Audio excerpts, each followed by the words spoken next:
Nitamhimidi Bwana kila wakati, sifa zake zikinywani mwangu daima. Mtukuzeni Bwana pamoja nami, na tuliadhimishe jina lake pamoja. Onjeni mwone ya kuwa Bwana yu mwema, heri mtu yule anayemtumaini.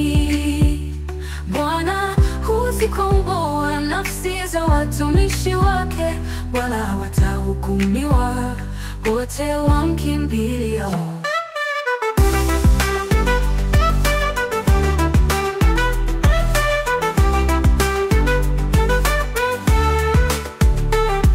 Malaika wa Bwana hufanya kituo, akiwazungukia wamchao na kuwaokoa.